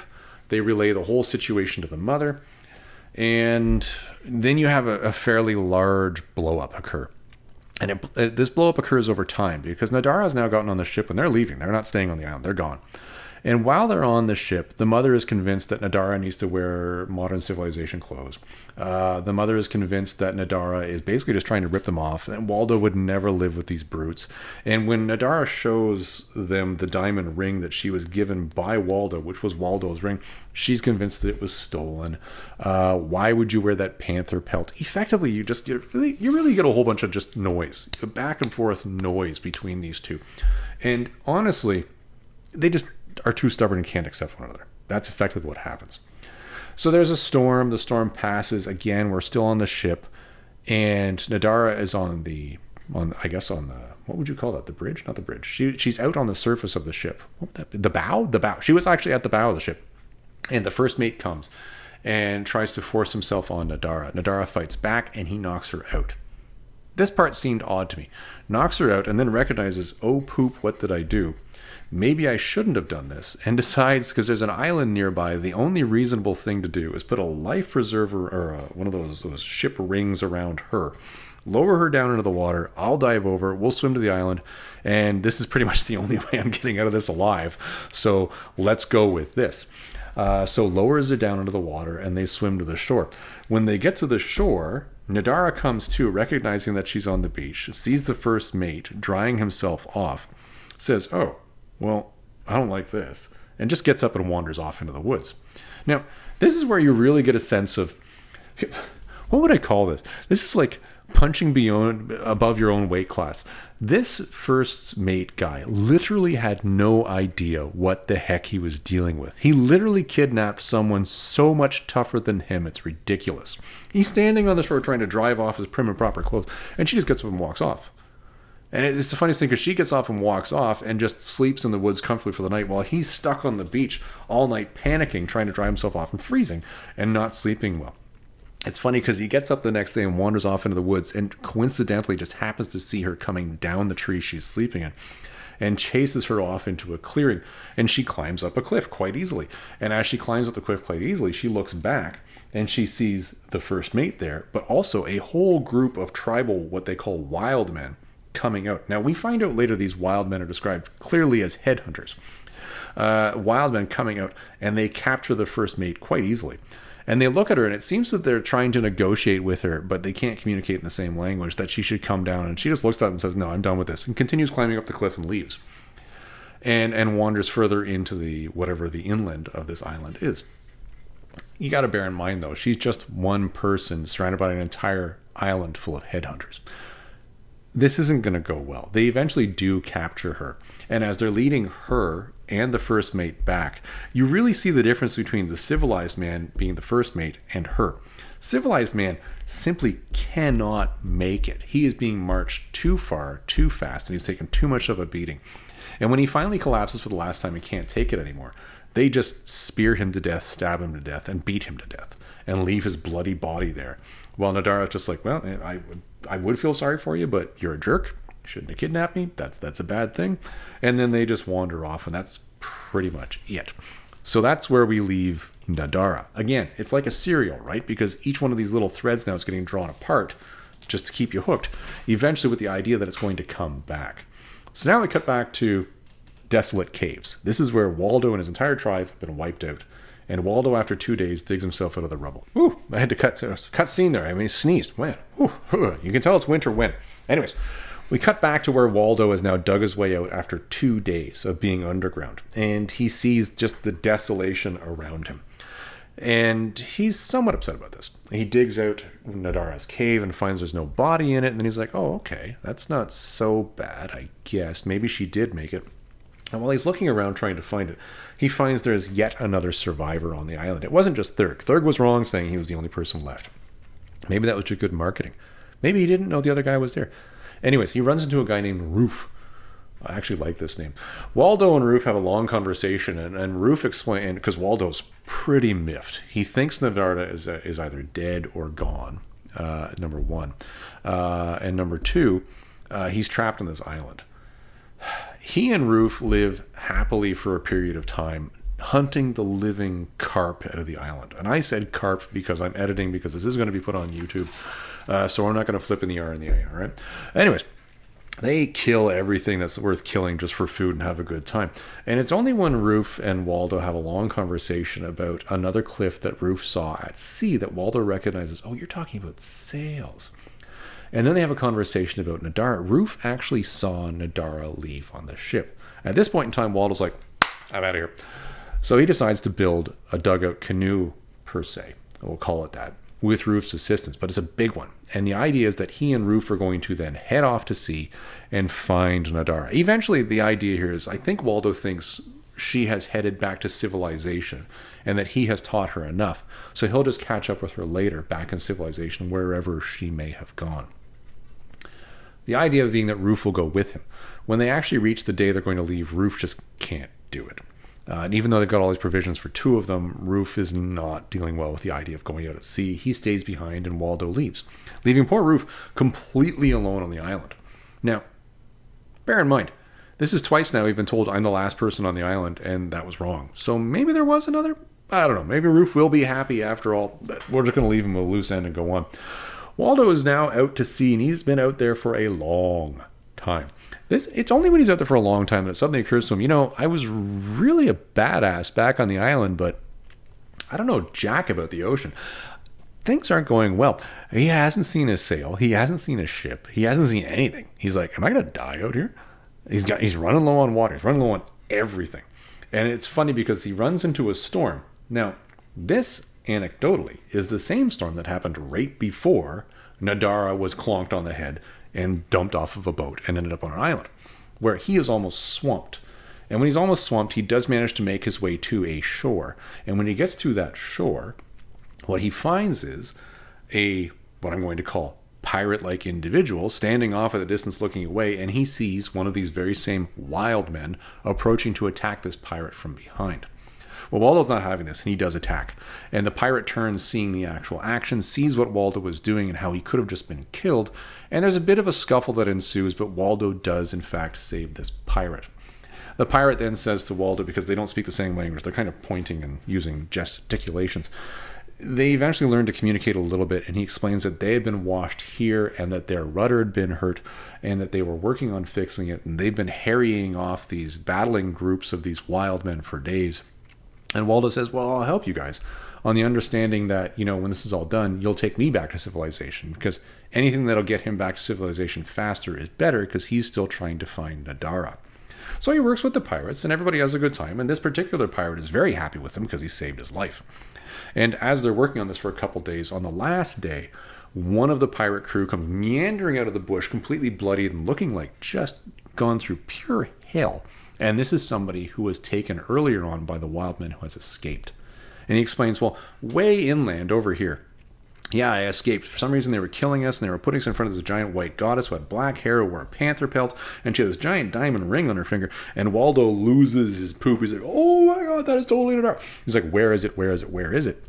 And the pirate's like, dude, you cannot do this. Like, you can't go in there and raid an entire village and just come out with, just because you think this is this woman that you're looking for. It's like, nope. You don't understand. I'm Thandar, and I can do anything I want. He didn't actually say that, but you can clearly get a sense of the bravado in him when he's doing this. And after getting directions, he says, listen, if I'm not back in 3 days, wait for me for 3 days. And the pirate's like, okay, I'll wait for you for 3 days. But if I'm not back in 3 days, what I want you to do is fix a boat for me and leave it exactly where I met you. Fix my boat and just leave it there with provisions. And that's where I'll get to it. And the captain's like, dude, you're dead. You're never going to make it. I don't know what you're thinking about here, but go for it. And he goes off. And here's the surprise. He makes it. I'm not going to give you the details. It's actually pretty cool. But what it really does is it talks to, I think, what Edgar Rice Burroughs was talking about, between the level of savagery between a trained Paleolithic individual and a headhunter. Headhunters didn't stand a chance.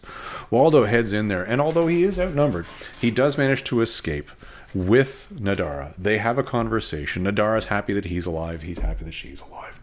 They run back to their boat and they sail off, and everything should be fine. They sail out into the Pacific thinking that they're safe until they realize that they're back in the same position he was in before. They're out in the open ocean, and Waldo doesn't know anything about the open ocean.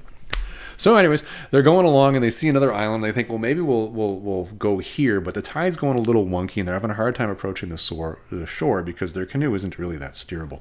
And as they're getting close to it, they're unfortunately swamped. And Nadara and Waldo are like, okay, we can just swim to shore. But then a larger pirate ship arrives. And Waldo says, no, it's okay. These guys are friends. I know these pirate guys. Let's go. And once they get on the ship, suddenly Waldo recognizes he doesn't recognize any of these guys. These are a totally different group of pirates. And that this is a bad situation. And it's funny because there's a leader of this particular crew that immediately wants to kill Waldo and wants to take Nadara as a prisoner. And the rest of the crew set up a very prominent theme here, and this one comes up a couple times, where they say, no. Our fleet captain has ordered that you shall not kill prisoners because they can be ransomed later. So you can't kill anybody. And he's like, well, poop. So they just basically capture them and they bring them back to the island. And they explain that they were exploring the island and looking around when they saw that their canoe was there, and they came out to investigate. And they explain that they're waiting for another piece of their fleet that has been delayed by the storm. And that's kind of neat. And as they go back and they head around the other side of the island, Waldo sees his family yacht at anchor. And he yells out ahoy to it, and it doesn't respond. The other pirates sort of smirk. They don't really think much of it, but they do sort of smirk at him. And Waldo should have read more into this, but he didn't. Anyways, he and Nadara are stuck in a hut on the beach in that evening. And this particular pirate captain decides to come along with his gun because he is now going to take Nadara by force. And this, again, the very same thing that the first mate learned is what this idiot's going to learn right now. You do not punch above your own weight class. This guy walked into that hut and effectively signed his death warrant the minute he walked through that door. Between Waldo and Nadara, he is a dead man. Does not make it. Waldo and Nadara now recognize, okay, well, it's just us now. What are we going to do? Well, let's take a boat and we'll row out to the Priscilla, which is my family's yacht, and we'll sail away. Everything will be fine. Sail away, sail away, sail away. Everything should work, right? Well, they get there, and unfortunately they find out that, yes, the Priscilla is there, and yes, all of Waldo's family is there, and yes, there's a wonderful reunion. But guess what? There's also pirates on that, because they're holding it prisoner, because they've already captured it. Whoops. So out of the frying pan and into the fire, and the next day, all of them are put into what we'll call manacles, stocks, and led inland, because the crew has now decided, since they killed this captain, they're just going to execute all of them. And as they're meandering into the bush and they're getting ready to actually cut their heads off, and everybody's basically being told to get down on their knees to die, suddenly there's a loud ruckus behind them. And the very first captain that Waldo had saved now appears, yelling in all sorts of languages, and literally kicks the living crap out of all the pirates, screaming at them for executing prisoners when they've been told not to do so.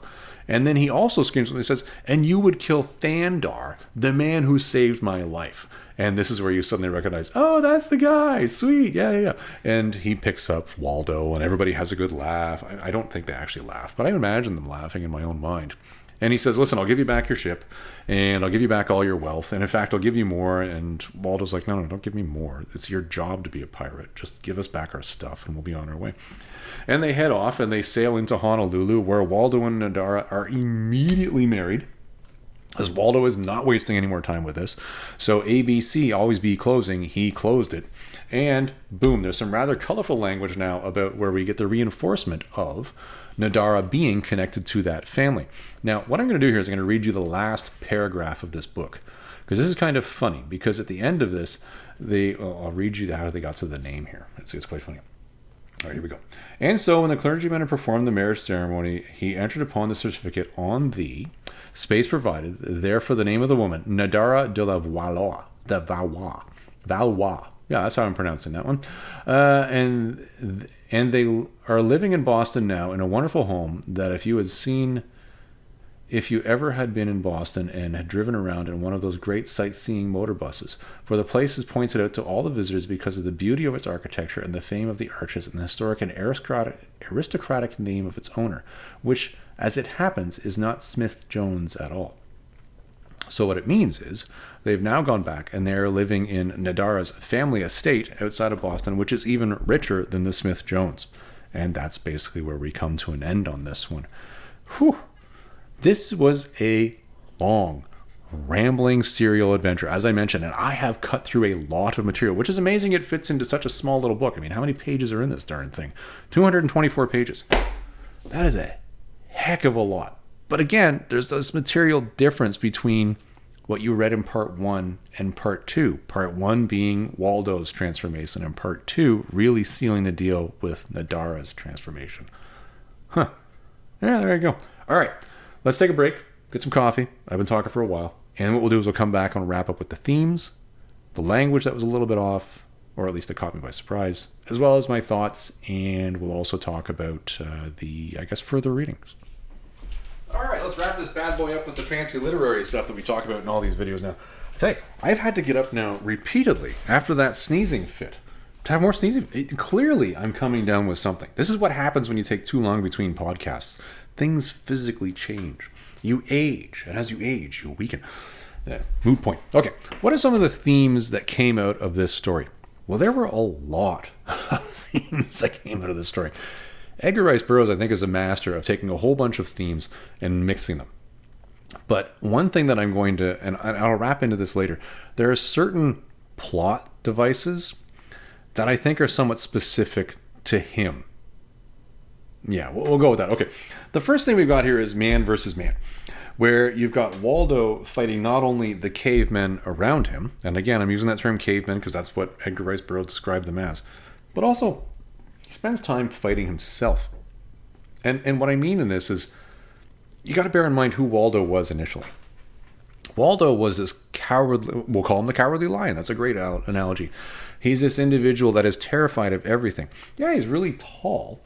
But he's got no muscle to him. He's rather sickly. He's just this weakling of an individual. And Edgar Rice Burroughs really writes that in and leans into that in that first story. But then you had him basically desperately fighting with his own consciousness about what do I do about, for example, when I get to Nadara's tribe? How do I reconcile with the fact that I'm going to potentially die there or that I have to kill somebody? How am I supposed to get around that? And what do I think of that? And that's really a challenge. And you got to say, ooh, I don't know how you're going to deal with that. That's a tough one. And that's part of one of the things that's really the first half of the entire story. The whole cave girl story was really about him fighting with himself. The second one of this is much more like a typical pulp with just action. But the first one, clearly you had that man versus man. Man versus the environment. Clearly that is just the major theme here. And this is one of these common themes that flows through all of Edgar Rice Burroughs' savage epics. You saw man versus the environment to be the big one. Waldo's fighting to build a life for himself amongst this Paleolithic world, which wasn't really a Paleolithic world when you think about it. It really was just a modern world that just happened to have, I guess, Paleolithic cultured people in it. And at the end of the day, how the environment just kicked the living crap out of him because it just decided to have an earthquake and wipe out his entire people. Yeah, I think we know who won that fight. That's a big one here. Another big one in this one, though, is, and this is a big thing here, is environment versus an environment. And this is an odd one. And hold on. We got to deal with this, and we deal with this a little bit as to how it relates to Tarzan. And this is where I'm coming with on this one. In Tarzan, you clearly had a sense of the environment that was the world of the Marjani versus the world of surrounding Africa. In this, you have the world of the Paleolithic facing off against Waldo's superior technology when he first comes back with a spear and a bow and arrow. That's a different age. It's almost like an era. So this environment's era versus this environment's. You now have and especially in part 2, where it's the Paleolithic era versus this headhunter culture. And it's not so much that you got this idea of, well, it's this environment versus that, because it's all the modern world, but it's the culture within those environments. And really, I mean, look at how badly the wild men were completely outclassed by Nadara up front. Like they had nothing there. And even when the pirates decided to come in, and that pirate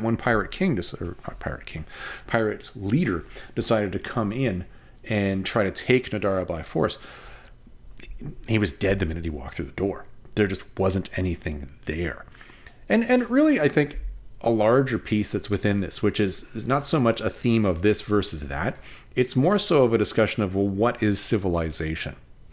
And we saw this a lot in what I called the noise between Nadara and Waldo's mother. Waldo's mother was completely convinced that Waldo could not be living in a Paleolithic culture, that he had to be living in some Western-style civilization based on the note that he'd written.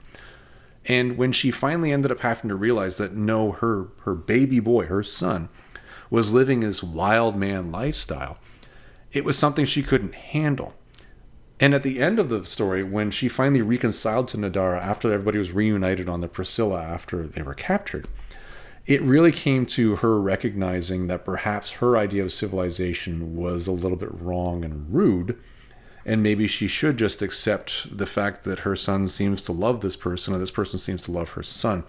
And it really is an interesting thing where you couldn't have the two of them get along up front. For some reason, Edgar Rice Burroughs, because of the way he wanted to draw this out, could not have Waldo's mother and Nadara get along up front. You had to have a reconciliation once the Waldo's mother saw a little bit outside of her own view of civilization that she'd been surrounded by her entire life in Black Bay, Boston.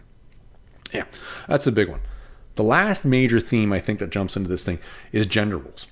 And this is quite interesting, because you had gender roles really being rigidly drawn in this Paleolithic society. It was, okay, the women are the ones that wail when we have a funeral. The women are the ones that are out there raising the children. And the men are out there hunting and doing whatever. And the men have to lead these tribes because of the fact that they are so tough and they're the roughest and most tumbly people they've got.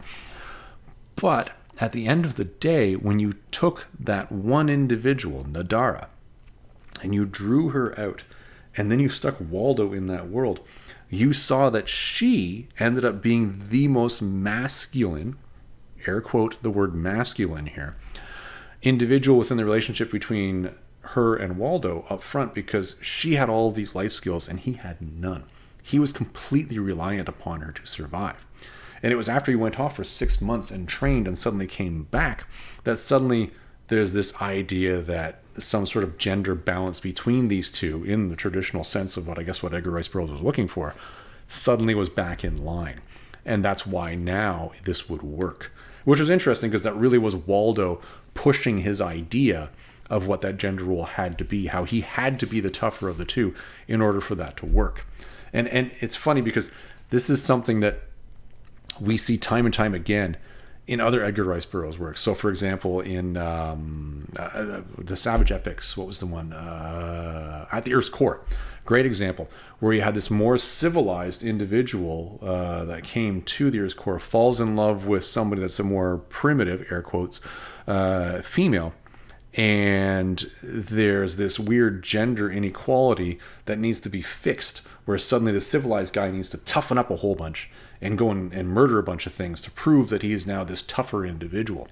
And that, I don't know, that I think is the final theme here that kind of turns that gender role thing right over.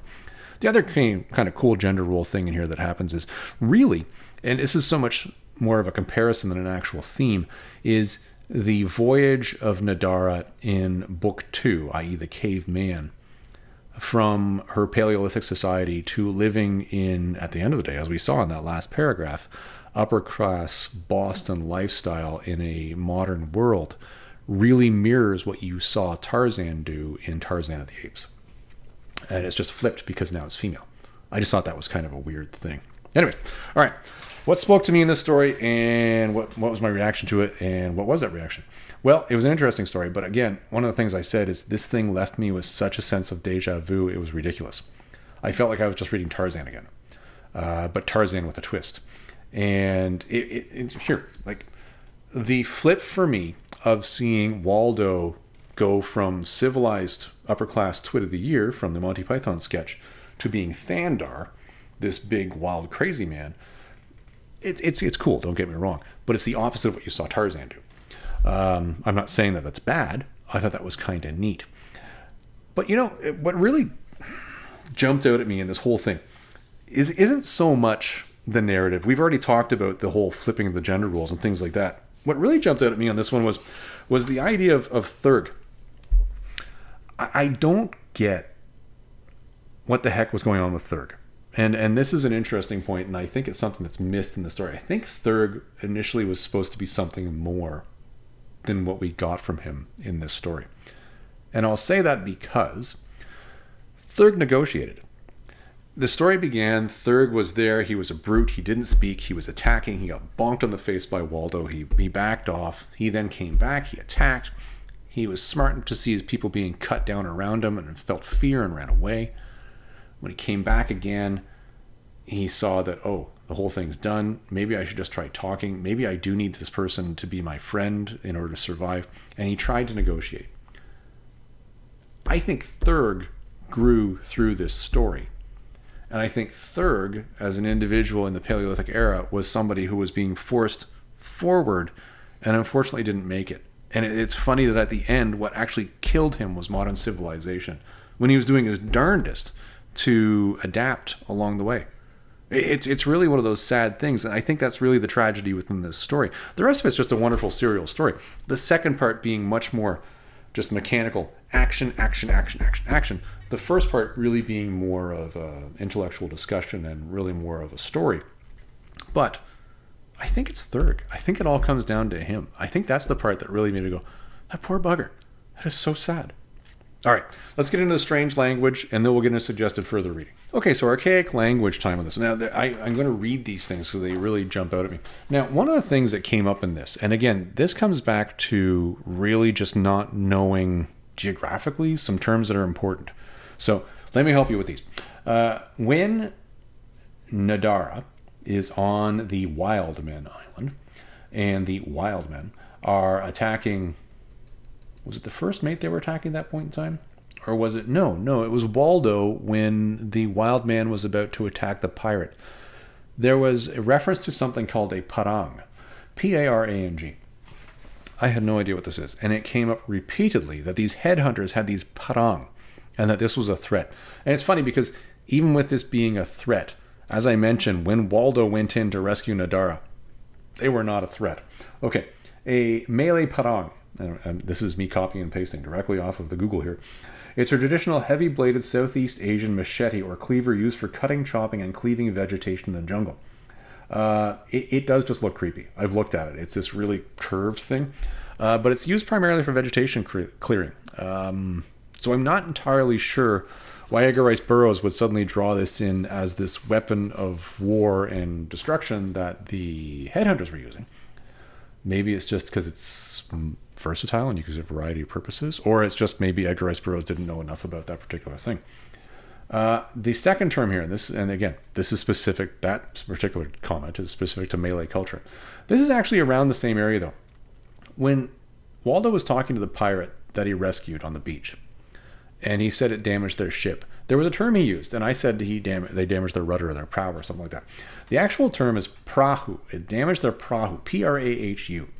Okay, so now this is a traditional Southeast Asian sailing vessel, typically featured in single, large outriggers or a triangular sail, often used in Indonesia and surrounding waters for fishing and transportation. Doesn't sound like that big of a ship, which I guess makes more sense, because when I was picturing this when I was reading the book and they said, well, we're repairing their ship and we've been at it for 3 days or something, I was like, you're repairing a ship and it only takes you 3 days? Because I'm picturing like this big, I don't know, like 100 gun man of war. Clearly I was wrong on that one. But really, it's funny. Those are the only two that really jumped out at me that were odd. And again, they're specific terms or names of items that exist in Southeast Asia.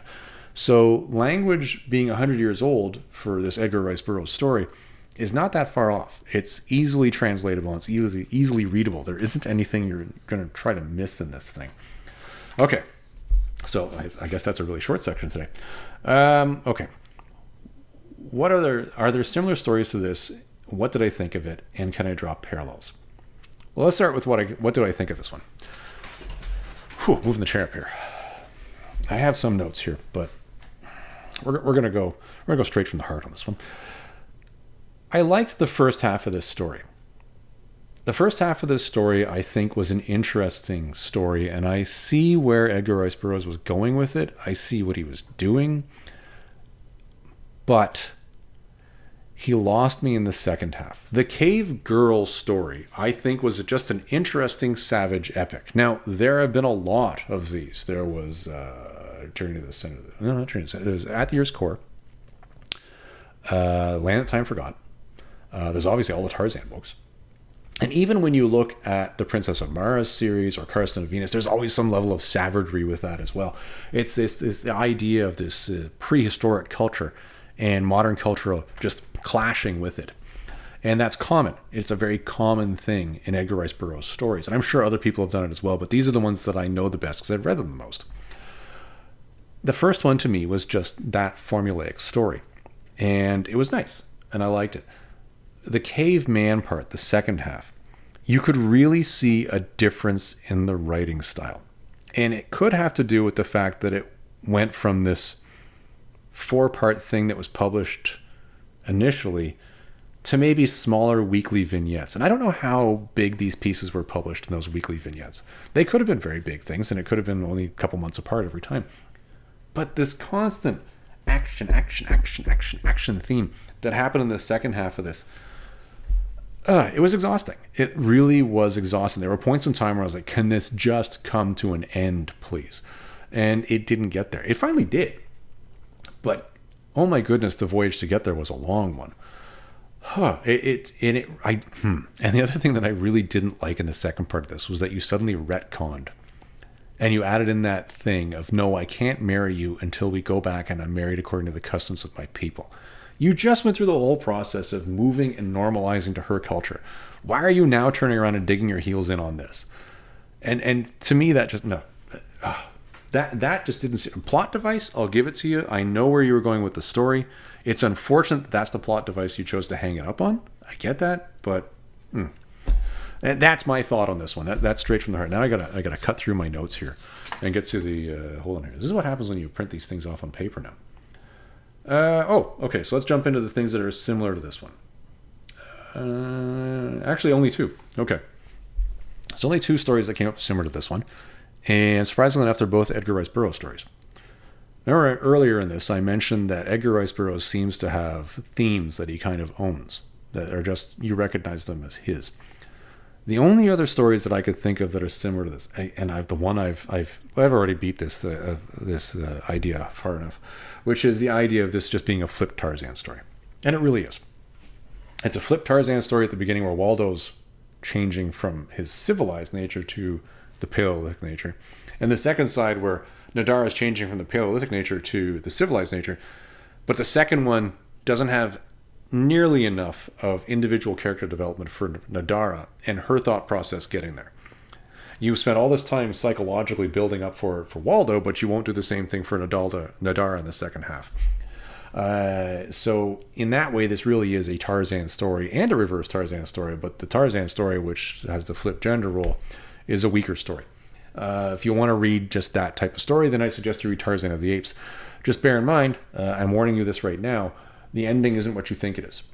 And I actually commented on that repeatedly when I shot my video where I reviewed the Edgar Rice Burroughs Savage Epics, where I read the Tarzan of the Apes story for the first time. The second story here, which is actually even closer to this, is the story At the Earth's Core.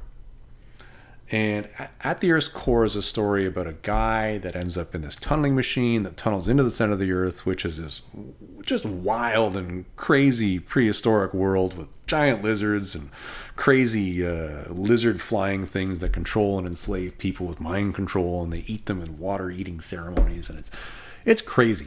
And in that you have this civilized individual, not an upper crust twit like this guy is, like Waldo was, but a civilized individual that's made his way into living what we'll call like a local, where he falls in love with a local. I think she is a princess in that story, isn't she? I think she is. Now, Nadara's not a princess, but either way, runs into a local princess and falls in love with her, and he then normalizes to her society. But then at the end of that one, there's an odd twist where if you just read At the Earth's Core's first book, you're going to be like, ooh.